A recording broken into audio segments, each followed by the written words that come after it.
on va voir le théorème suivant, qui est un théorème très intéressant, qui est le théorème de Bézout, ou la relation de Bézout.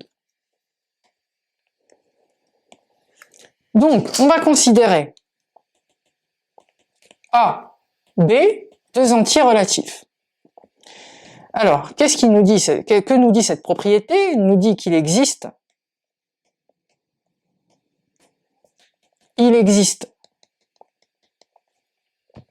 des entiers U et V appartenant à Z pour lesquels le PJCD de A et B est égal à U plus BV. En gros, ça signifie qu'en fait, si vous prenez deux entiers relatifs, leur PGCD est une combinaison linéaire de ces deux-là. On peut trouver des entiers relatifs qui vérifient A PGCD avec B égale AU plus BV. Donc, une telle relation, puisqu'on a prouvé une existence, donc une telle relation est appelée une relation de Bézout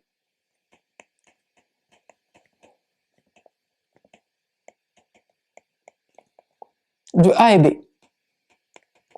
Une relation de Bézout de A et B. Alors, comment est-ce qu'on peut démontrer ce théorème? Je vous invite les amis à essayer de le faire par vous-même parce que la démonstration est très intéressante. Démonstration. Autrement, n'hésitez pas à me dire en commentaire vos difficultés, ou sinon vous pouvez évidemment regarder ma correction si vous n'avez pas réussi à trouver d'issue ou de pistes pour pouvoir démontrer ça. Comment démontrer ce théorème, cette relation de Bézout? Donc d'abord, on va supposer, on suppose que, comme tout à l'heure, qu'on a deux entiers positifs et que A est supérieur ou égal à B, supérieur ou égal à 0, sans perte de généralité évidemment. Donc on va reprendre la technique des restes successifs qu'on a vu tout à l'heure. Donc on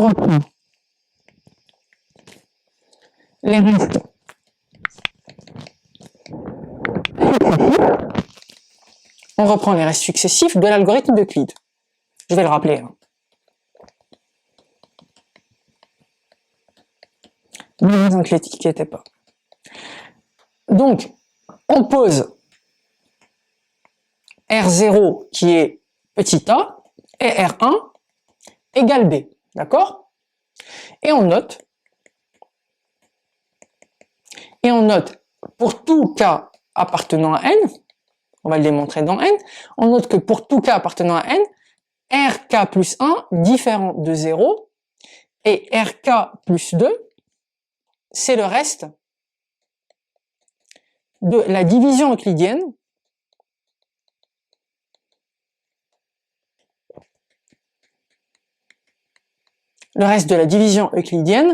de RK par RK plus 1. Donc, en gros, vous prenez R0, R égale A, R1 égale B, vous faites pour R2, c'est le reste de la division euclidienne de A et B, d'accord?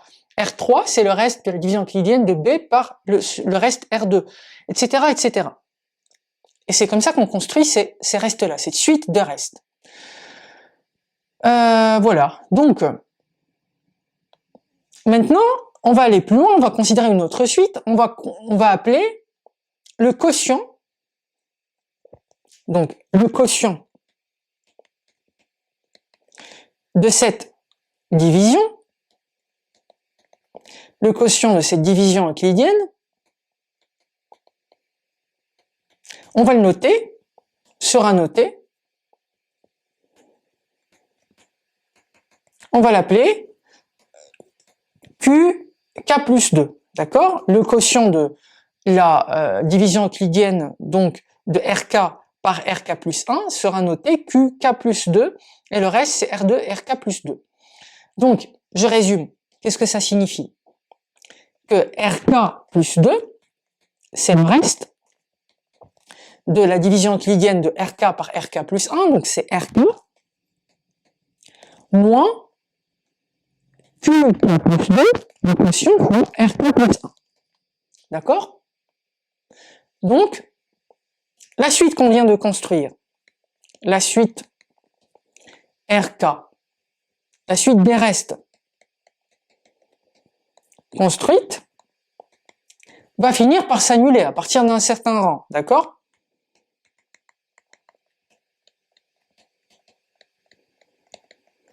À partir d'un certain rang n, d'accord? Donc, R1, R1, il y aura un n tel que Rn sera nul, parce que les restes, il y aura sans doute un reste qui sera nul, forcément. Donc, du coup, on définit alors deux nouvelles suites. On définit deux nouvelles suites que je vais appeler UK, K entre 0 et N, et VK, K entre 0 et N, d'accord? Deux suites qui sont définies par U0, V0 égale 1, 0. Donc au début, U0 égale 1, V0 égale 1. Et puis ensuite, U1, V1, ça va être 0, 1. Et quel que soit K appartenant à 0, N-2, quel que soit K appartenant à 0, N-2, UK plus 2, si vous considérez UK plus 2, VK plus 2, alors je ne vais pas avoir suffisamment de place, je vais l'écrire en dessous, VK plus 2, plutôt UK plus 2, VK plus 2,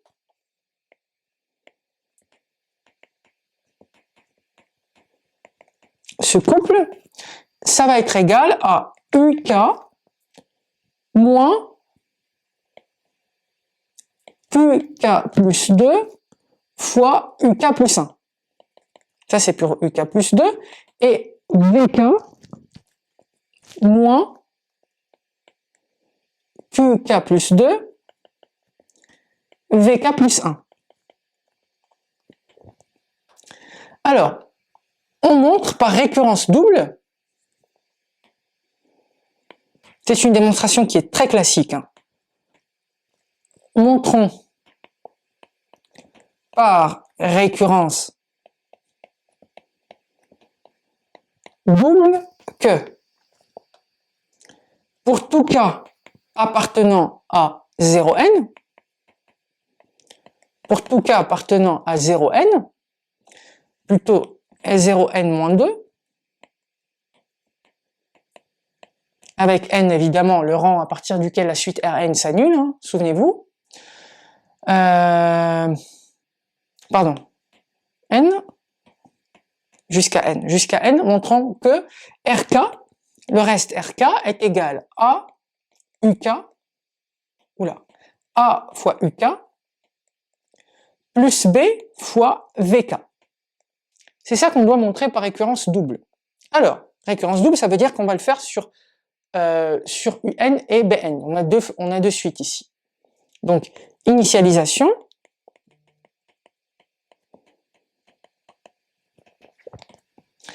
Initialisation, qu'est-ce qu'on peut écrire? On peut écrire que R0, finalement, c'est quoi? C'est A. On a appelé R0 égale A. Donc, le premier terme de la suite R0, c'est A. Donc, petit a peut s'écrire sous la forme.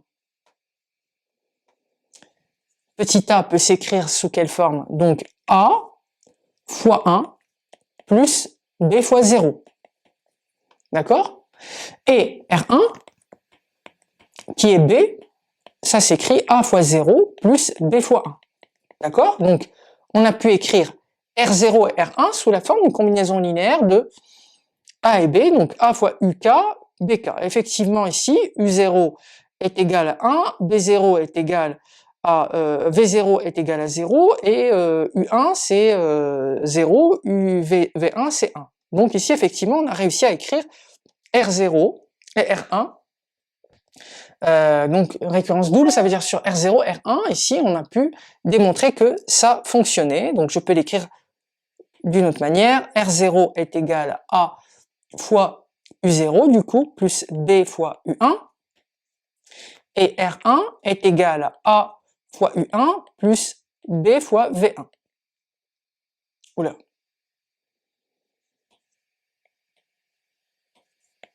Voilà. A U0 B0 plus B fois V0. R1 c'est A fois U1 plus B fois V1. Ok, donc ça c'est l'initialisation de la démonstration. Ensuite, hérédité. Hérédité. On va considérer K qui appartient à 0n-2 si RK s'écrit sous la forme A fois UK plus B fois VK et RK plus 1, c'est ça la récurrence double, c'est-à-dire qu'on suppose une double pour deux rangs successifs et on montre la véracité pour le rang suivant. RK plus 1 égale AUK plus 1 plus B fois VK plus 1. On va essayer de montrer que c'est le cas pour RK plus 2. Donc, RK plus 2 est égal à RK moins QK plus 2 fois RK plus 1. Hein, les amis? Souvenez-vous, RK plus 2, c'est RK moins QK plus 2 fois RK plus 1. On a démontré ici, à l'aide de la construction avec cette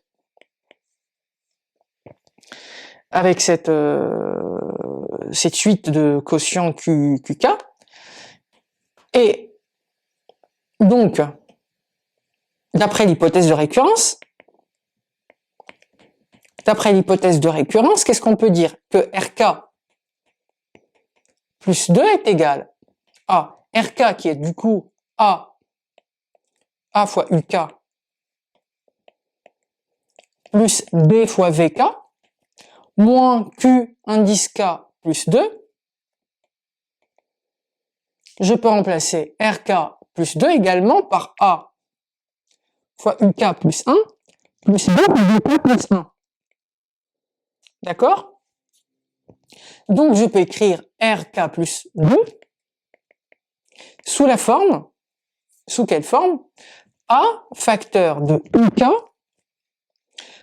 Si je factorise, je développe et je factorise GA et GA ici, je peux factoriser par A, donc ça fait UK moins QK plus 2 fois UK plus 1 plus B facteur de VK moins QK plus 2 fois VK plus 1. Donc, on a pu écrire ça sous quelle forme? A fois, ça c'est quoi? Ça c'est UK plus 2. Plus B fois ça, qui est VK plus 2. Donc, j'arrive à démontrer que si je suppose la propriété vraie au rang K et K plus 1, je prouve qu'elle est vraie également au rang K plus 2. Donc, d'après le théorème de récurrence double, donc en particulier, on a A PGCD avec B qui est égal, souvenez-vous, à Rn-1. Ici, si on reprend la même démonstration que tout à l'heure avec la suite des restes, c'est Rn-1, c'est le dernier reste non nul. PGCD de A et B, c'est le dernier reste non nul des divisions successives de l'algorithme d'Euclide. Et donc, Rn-1, c'est quoi? Eh ben, d'après ce qu'on vient de démontrer, ce serait A fois UN moins 1 plus B fois Vn moins 1. Voilà les amis.